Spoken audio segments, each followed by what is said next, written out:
gold exports have soared fivefold in just 6 years. The precious metal is Uganda's largest export commodity. But despite the boom, the actual profits staying in the economy are surprisingly small. Now, Uganda has emerged as a regional hub for gold processing, even though it produces relatively little itself. The East African country...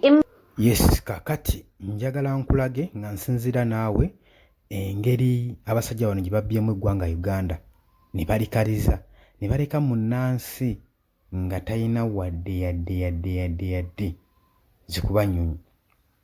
Kati kimaze ozzuuka information ey'omunda ebyama bivuddeyo bifulumye. Ngenda kubanga nkuteera akatambi konna bulambalamba osobole okubanga okwota buliro, naye njagala nkulage ebiri mu katambi kano wabye ngenda okunnyonnyolako kubanga biri mu lulimi lufuutifuuti. Kakati kimaze ozzuuka nti no gold, zaabu by'ebimu ku byamaguzi ebisinga okwekispootingibwa mu ggwanga Uganda. Naye ate ekyewuunyisa ku national budget nga bagisoma tebisomerwako.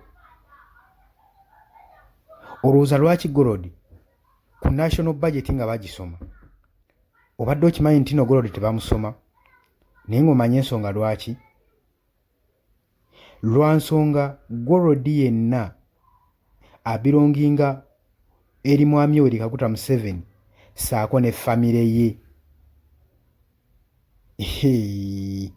Oli ku Yugi Update Civic osinzira obbanga otuwuliriza gwatana tweyungako okukirira wansi waliwo ekigambo subscribe kikoneko obeere nga otweyungako. Kakati nga mukyali eno ku by'obugagga ebirabikako bizimbe Butale simanyi wali ate ennyanja, waliwo abasajja ebakukusa eby'omunda ebitabaganya kuta buyinza kubanga bakimanyi bateera obuyinza bwe kimu jja kuba kigenzi bajja kuba bakifuuye mu ng'ombe. So ky'oba olaba gavumenti eno egenda tukaluubiriza nnyo okuggyako olw'ensonga nti nno yeenywereza mu by'obugagga by'ensi ng'ebimu egenda mu maaso n'okubanga ebigabula na bugabuzi okusobola okwenyereza mu buyinza. Kati bajeti eya gold tesomwa olw'ensonga nti nno tekkirizibwa kutangaaza bannayuganda kubanga jjukira mu Uganda tulinamu ebirombe bya zaabu. Kasinga basoma eno bajeti munnayuganda gy'abuuza naye zino ssente zonna ziragawa? Obadde okimanyi nti gold mu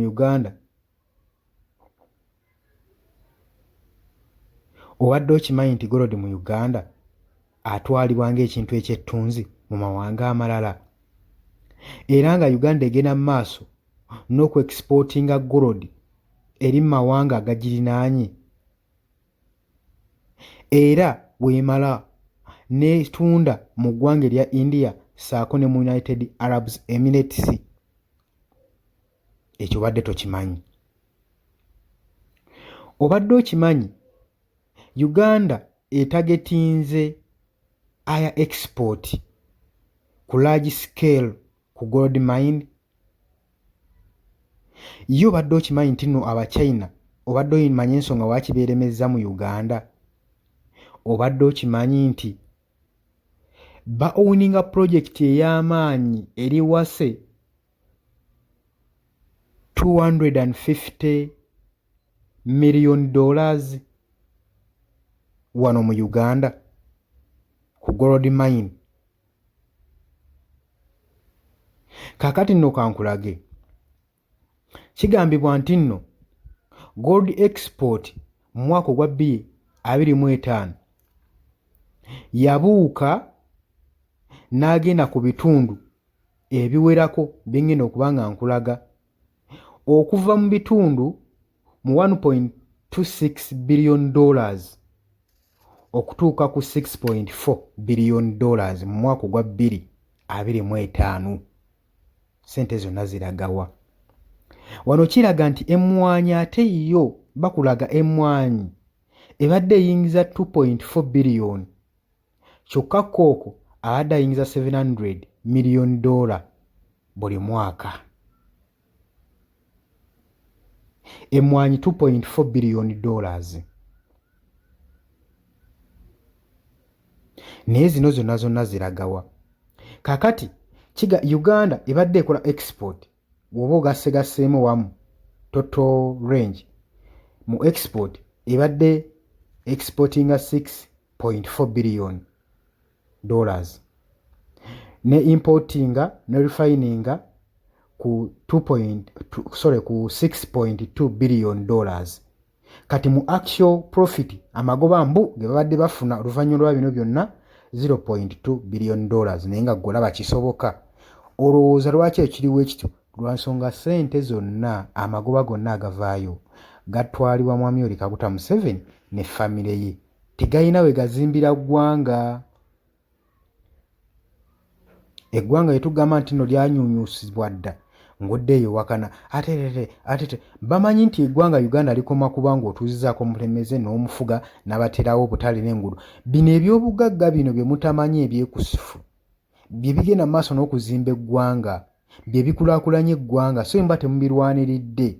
We mba temuggyeewo sisitemu ya gavumenti egenda mu maaso n'okumpanya n'okulumpanya ebyobugagga by'eggwanga ng'eggwanga lyo teriganyulwamu, nga n'ebitundu bye basimamu tebiganyulwamu.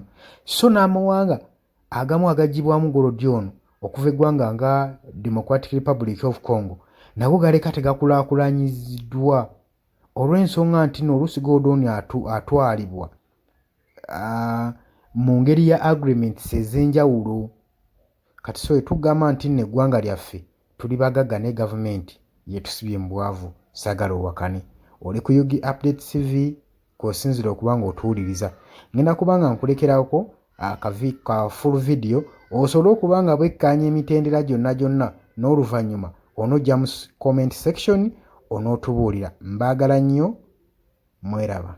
Gold exports have soared fivefold in just 6 years. The precious metal is Uganda's largest export commodity. But despite the boom, the actual profits staying in the economy are surprisingly small. Now, Uganda has emerged as a regional hub for gold processing, even though it produces relatively little itself.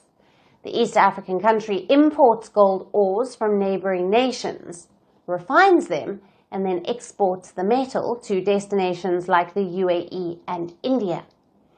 In effect, Uganda functions more as a processing and trading center than a major producer of its own gold. Uganda's gold exports have skyrocketed, overtaking coffee, which is the country's traditional top export. Soaring international gold prices have drawn new traders into the market.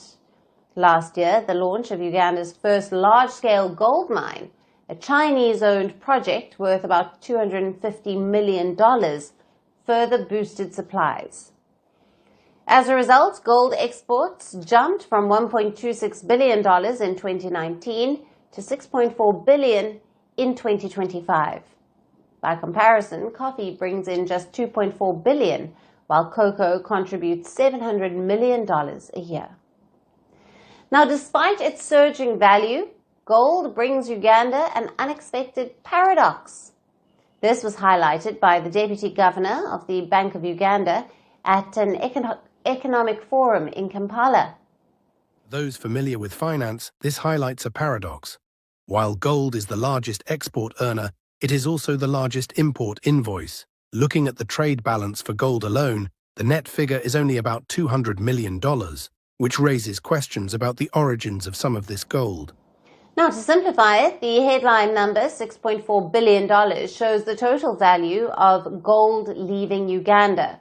But after accounting for imported gold and refining, the amount actually staying in the economy is only about $200 million. Now, the huge gap between export volumes and domestic production raises questions about transparency, supply chains, and value addition. Now, this is exactly why policy is now shifting to track and to regulate gold flows more closely. The Bank of Uganda is preparing to launch a gold purchase program. It will be aimed at improving oversight and increasing domestic value capture. Uganda will buy gold in units of 1 kilogram or more from approved suppliers. A new traceability system will be introduced to track gold from mining areas. Uganda is reshaping its gold trade to benefit the domestic economy. New policies formalize flows and strengthen financial reserves. Across Africa, gold is becoming a tool for stability